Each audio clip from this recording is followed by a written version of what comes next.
ingin cerita 3 kisah sebenarnya.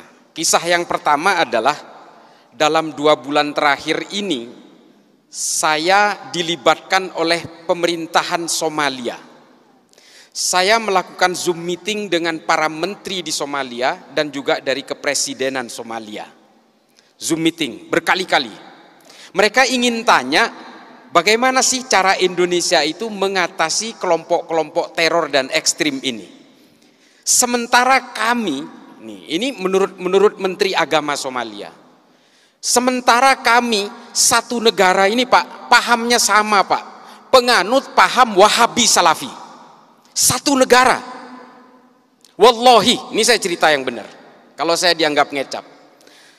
Negara saya sama-sama Pak mengharamkan ucapan Natal. Tidak boleh. Negara saya sama-sama mengharamkan musik. Ini di negara saya. Pahamnya sama. Saya mewakili pemerintahan hanya memegang separuh Somalia. Pemberontaknya yang bernama Al-Shabaab juga punya keyakinan yang sama, memegang separuh lagi wilayah negara saya. Apa? Di mana? Kok mereka itu nggak pernah berhenti bertikai? Padahal fahamnya sama, manhajnya sama, ijtihadnya sama, alirannya sama, kitab-kitab tafsirnya sama. Irisannya di mana? Mereka saling mengkafirkan satu sama lain. Ini loh efek dari yang namanya paham al-wala wal bara. Siapa pencetusnya? Ibnu Taimiyah. Bantah saya. Kalau yang mau bantah, baca dulu kitab-kitabnya Ibnu Taimiyah. Mengapa Ibnu Taimiyah menulis ini? Mengapa? Ini yang di Zoom, tolong perhatikan.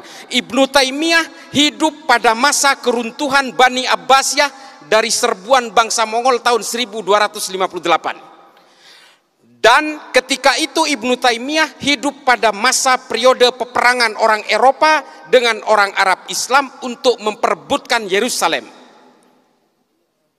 Ini kuncinya. Makanya kalau kita baca semua kitab-kitab Ibnu Taimiyah itu betul-betul selalu menggugah keterpurukan politik Islam pada masanya. Makanya kalau di TV saya sering bilang gini adik-adik, kita ini semua bukan penganut agama sebenarnya. Kita ini adalah penganut tafsir-tafsir agama. Maka kita kemudian semua berbeda-beda. Sesama agama Islam pun tafsirnya berbeda-beda. Makanya kita ini adalah penganut tafsir-tafsir agama. Kalau kalian tanya saya, Islam ini agamanya apa? Islam. Ada pertanyaan lanjutan, NU apa Muhammadiyah? Sunni apa Syiah?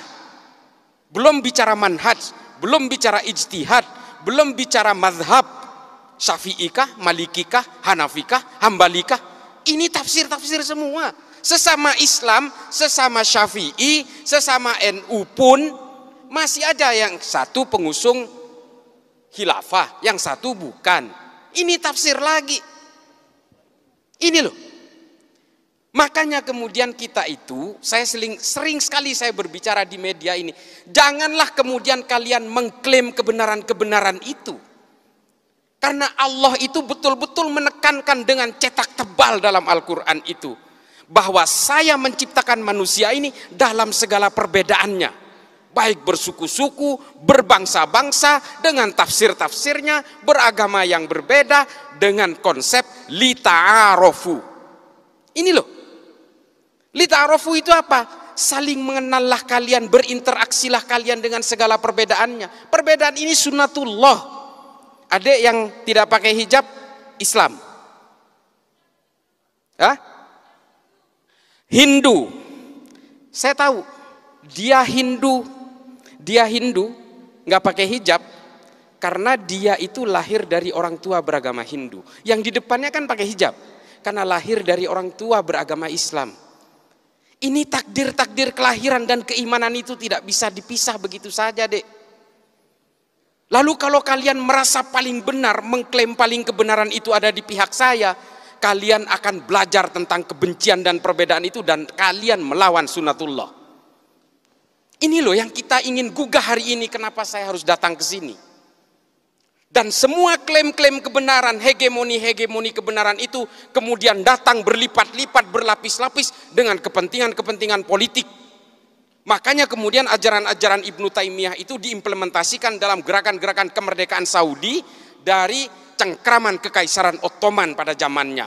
Lalu kemudian keterpurukan politik Islam di Mesir dijadikan juga sebagai acuan-acuan oleh Said Qutb dalam Jahiliyatul Qarnil dari Fi Dhilalil Quran dan juga Malim fil Thariq. Dari situ kemudian berkembang ditulis oleh Muhammad Qutb dengan Jahiliyatul Qarnin Isrin.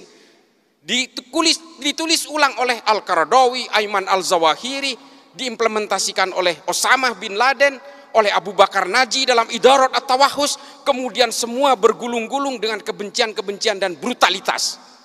Itulah yang menciptakan teror itu. Lalu ada pertanyaan, Pak, Wahabi Salafi itu kan tidak mengajari kita tentang kekerasan. Iya dek, memang iya. Memang iya, di situ tidak mengajarkan kekerasan, tapi lihat produk akhirnya. Yang ditahan oleh Densus hari ini sama usul fikihnya dengan orang-orang yang diyakini dari Wahabi Salafi itu. Kalau kalian mengharamkan musik, teroris yang dipenjara hari ini juga mengharamkan musik. Nih, kalau kalian mau tahu, yang kalian haramkan pajak dan perbankan dan sebagainya itu, teroris yang ditangkap Densus juga pemahamannya sama. Pemahaman fikihnya sama. Ini loh, kalau kalian itu sekarang tidak mau menyanyikan lagu Indonesia Raya, hormat bendera dan sebagainya, mengharamkan wayang dan sebagainya, itu loh, teroris yang dipenjara itu juga sama. Ini kisah yang pertama tentang Somalia. Somalia hari ini tidak berhasil menenteramkan rakyatnya karena saling mengkafirkan satu sama lain dengan tafsir-tafsir agama yang sama. Apakah kemudian kita mau menyimplifikasi gerakan-gerakan seperti ini? Ada disclaimer, oh itu kan tergantung orangnya. Iya. Yang namanya Al-Shabaab, nih saya kasih tahu, yang namanya Al-Shabaab itu berasal dari 32 orang yang aktif dalam kajian Islam di dalam ketentaraan Somalia. Namanya Kajian Islam Al-Ittihad Al-Islamiyah. Nama pemimpinnya siapa? Kolonel Muhammad Hasan. Setelah dia berkembang di dalam pengajian itu, jumlahnya makin banyak, lalu dia merekrut penjahat-penjahat jalanan dan bajak laut di Somalia. Sehingga entitas mereka membesar, lalu dia mengambil senjata di gudang-gudang senjata di barak-barak mereka, lalu mereka berdiri menjadi kekuatan besar yang namanya Al-Shabaab. Dan mereka sulit dikendalikan hari ini. Mereka berkembang ke Somaliland, Tanzania, Eritrea, dan ke negara-negara tanduk Afrika. Atas nama apa? Atas nama agama. Apakah agama ini memang diciptakan untuk saling membenci? Apakah agama ini memang diciptakan untuk saling mengkafirkan? Fungsi agama adalah menertibkan manusia. Kalau kemudian ada orang yang dengan memeluk agama, memeluk keyakinan agama, tiba-tiba dia tidak merasa tentram, gelisah dengan keimanan orang lain, ingin mengkafir-kafirkan orang lain, bukan salah agamanya, Dek, salah tafsirnya. Makanya saya bilang kita ini adalah penganut tafsir-tafsir agama. Lalu apa sikap kita kalau kita ingin dikatakan orang yang beragama? Jangan karena beragama membenci orang lain, mengkafir-kafirkan orang lain, lalu kemudian orang lain jika berbeda dengan kalian dinerakakan. Setelah kalian merasa sudah tidak punya dosa, lalu sibuk menghitung dosa orang lain. Ini artis hijrah tuh kelakuannya tuh. Dulu pemain musik setelah merasa hijrah mengharamkan musik. Teman-temannya yang lagi bermain musik diharam-haramkan, dineraka-nerakakan. Tuh kelakuannya. Setelah dirinya merasa tobat, lalu dia sibuk menghitung dosa orang lain. Ini karena tafsir-tafsir al-wala wal-bara itu loh. Ini betul-betul menjadi concern saya. Makanya kalau kalian lihat di TV, saya selalu menentang ini. Ayolah bawa agama Islam ini, termasuk agama-agama lain ini, tolong bawa deh ke dalam arah kedamaian, anti kebencian, anti kekerasan. Itu baru beragama namanya.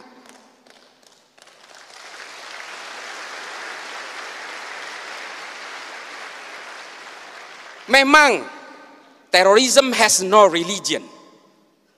Terorisme tidak ada agamanya. Semua agama punya potensi untuk melahirkan terorisme dan kekerasan. Semua agama, bukan hanya Islam, Dek. Cuma kenapa saya concern kepada agama Islam? Satu, Islam itu adalah agama yang paling banyak dipeluk oleh manusia Indonesia hari ini, dan saya sendiri Islam. Di India terorisnya orang Hindu deh, Bharatiya Janata garis keras. Di Myanmar siapa terorisnya? Orang Buddha deh. Namanya Asin Wiratu. Apakah di Jerman itu ada teroris? Ada, Protestan. Namanya Baader-Meinhof, nama kelompoknya. Apakah di Amerika tidak ada teroris? Ada deh, namanya White Supremacy, Ku Klux Klan, FARC, Antifa. Tidak ada teroris Islam di sana, itu sedikit. Makanya yang nyerang 9/11 itu dari Saudi semua. Saya ada di sana waktu itu. Saya tinggal di Amerika kurang lebih 6 tahun. Ketika 9/11 saya tinggal di sana. Saya dulu pernah terpapar dengan ajaran-ajaran Ma'alim fil Thoriq ini. Saya meyakini bahwa kalau Islam ingin berjaya, maka Islam harus tegak secara politik. Itu keyakinan saya dulu. Kalau lihat Gus Dur di TV, saya matikan TV-nya. Ini antek Yahudi ini. Saya dulu begitu. Ketika ada orang-orang Islam yang moderat, wah saya matikan TV-nya. Cak Nur apalagi, paling saya benci itu. Nurholis Majid, Allah yarham. Buya Syafi'i Ma'arif, saya ganti channelnya, saya mending nonton yang lain. Itu dulu saya seperti itu. Tapi kemudian saya berusaha mempelajari semuanya. Saya baca buku kanan, buku kiri, buku tengah, saya baca semua. Das Kapital saya habiskan. L'état de Révolution saya habiskan. Ma'alim fil Thoriq, Jahilatul Qarnil Isrin, saya baca semua. Hingga akhirnya apa? Kepala saya menjadi melting pot dari kesadaran-kesadaran kognitif bahwa manusia dan takdir-takdir keimanannya ini selalu berbeda. Kalau saya lahir di Meksiko, saya pastikan 1000% saya Katolik. Saya tidak bisa nantang soal hidayah. Ini benar-benar prerogatifnya Allah. Tapi kalau saya lahir di Argentina, saya Katolik deh. Lalu kemudian dengan takdir-takdir kelahiran itu, apakah kita kemudian seolah-olah, oh karena saya Islam, sejak lahir saya Islam, maka saya yang akan paling menghuni surga. Kalau orang yang berbeda dengan saya pasti masuk neraka. Selalu punya niatan-niatan seperti itu. Demikian juga dengan orang yang Kristen, kalau kalian mau percaya. Orang yang Katolik juga begitu kok. Inilah konsep-konsep dasar keyakinan itu. Lalu apakah saya menganggap semua agama benar? Bukan itu konsepnya. Setiap orang yang memeluk agama pasti menganggap keyakinannya paling benar. Persoalannya, apakah dengan menganggap keyakinan saya yang paling benar, apakah saya harus menyalah-nyalahkan keyakinan orang lain? Kan nggak harus. Itu adalah kesalahan besar, offsetnya di situ. Dengan mengatakan istri saya cantik, saya tidak harus mengatakan istri orang lain jelek kok. Ini loh analoginya. Maka kemudian Habib Ali Al-Jufri membuat sebuah buku, judulnya Al-Insaniyah Qabla Tadayyun. Mengenal kemanusiaan lebih dulu sebelum mengenal agama. Karena apa? Kelahiran kita dan konsep-konsep keimanan ini berbanding linier. Kita beragama Islam karena lahir dari negara dengan mayoritas Islam dan dari orang tua beragama Islam. Kalau kita ini lahir di negara-negara dengan beragama Hindu misalnya, di India, kita lahir di Jammu misalnya, bisa jadi kita ini Hindu. Atau lahir di Bali, bisa jadi Hindu. Sementara kita tidak pernah ditawarkan mau lahir dari orang tua beragama apa. Tiba-tiba kita lahir brojol Islam, ikut keimanan orang tua, lalu I'm the man, I'm the holder of universe.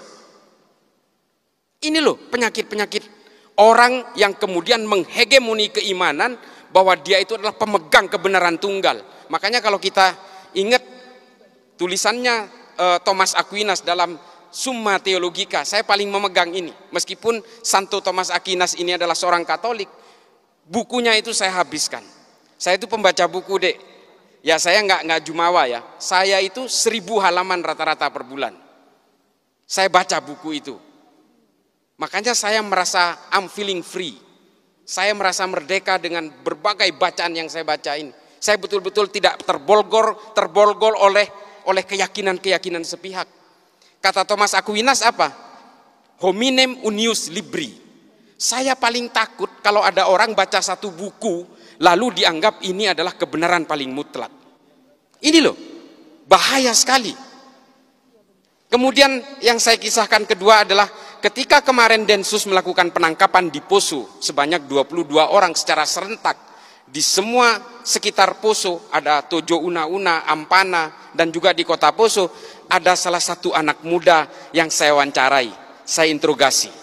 Umurnya belum genap 17 tahun.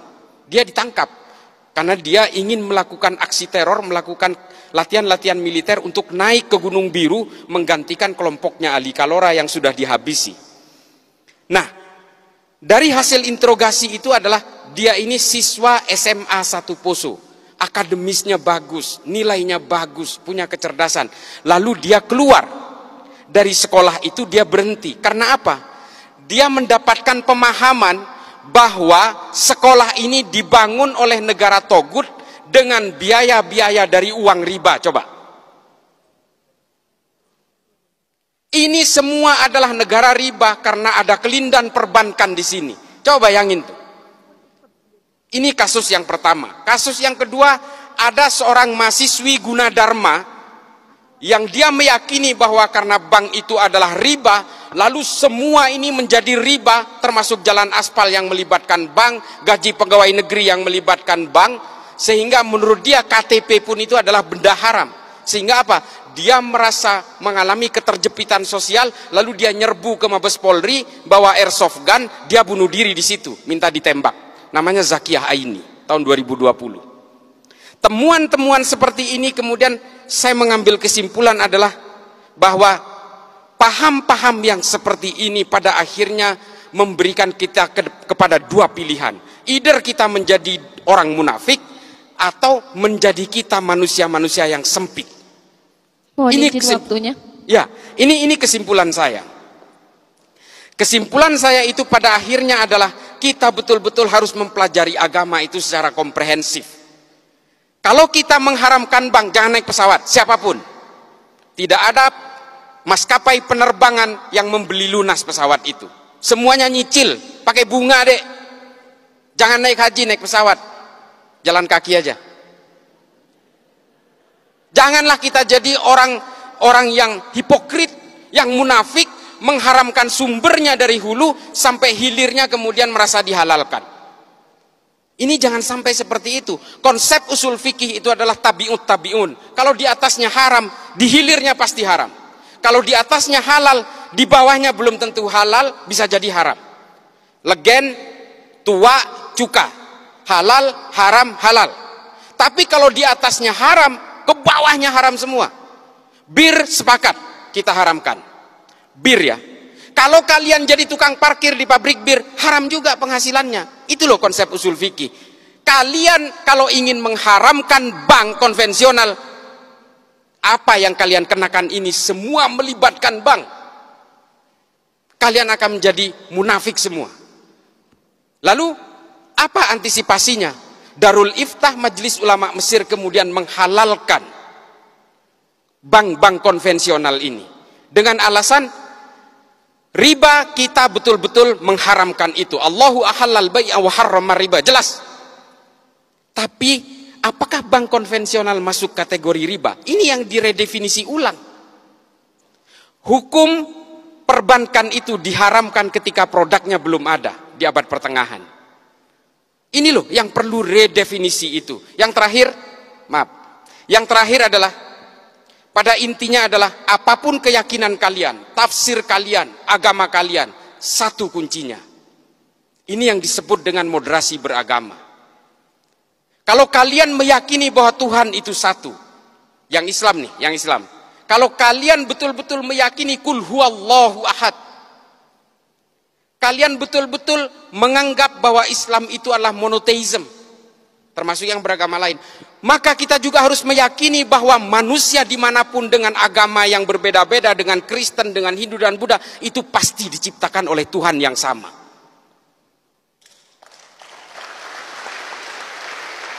Ini tolong kalian rekam.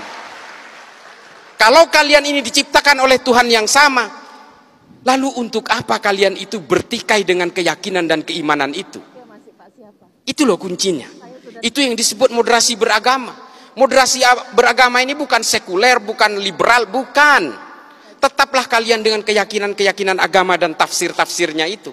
Satu saja, jauhi kebencian, jauhi kekerasan, jaga nama baik agama masing-masing, supaya apa? Supaya agama kalian ini tetap menjadi daya tarik. Kalau agama kalian ini lebih identik dengan kekerasan, kebencian, caci maki dan sebagainya, jangankan orang yang berbeda agama yang mau tertarik dengan agama kamu, orang yang seagama dengan kamu aja bisa saja meninggalkan agamanya. Orang kalian itu kan udah tahu ya cara mengkritik. Kita paling terakhir banget nih, mumpung lagi ngobrol MC-nya. Paling terakhir banget. Kita selalu mencatat bahwa ada orang non-Islam masuk Islam. Oh, kita girang banget. Sinead O'Connor masuk Islam. Wah, keren. Marcel Siahaan masuk Islam, keren. Kita hanya menghitung secara statistik orang non-Islam yang mengkonversi agamanya ke dalam agama Islam. Tapi kita tidak pernah mencatat orang Islam yang keluar dari Islam, tidak pernah ada prosesinya, tidak pernah ada statistiknya. Karena KTP-nya tetap Islam, tapi dia sudah menjadi agnostik atau menjadi ateis. Kenapa? Karena Islam selalu digambarkan dengan kekerasan-kekerasan dan kebencian, membid'ahkan satu sama lain, mengkafirkan satu sama lain, sehingga hidupnya seperti pepat dan sempit. Agama bukan tujuannya untuk itu. Agama itu adalah melonggarkan berbagai isi batinnya tanpa menghilangkan konsep-konsep teologisnya, tanpa menghilangkan kehausan spiritualnya. Gitu ya. Terima kasih banyak. Ini agak sedikit ini. Mudah-mudahan ini bisa menjadi manfaat. Kurang lebihnya mohon dimaklumi karena saya yang fakir ilmu ini. Terima kasih. Assalamualaikum warahmatullahi taala wabarakatuh.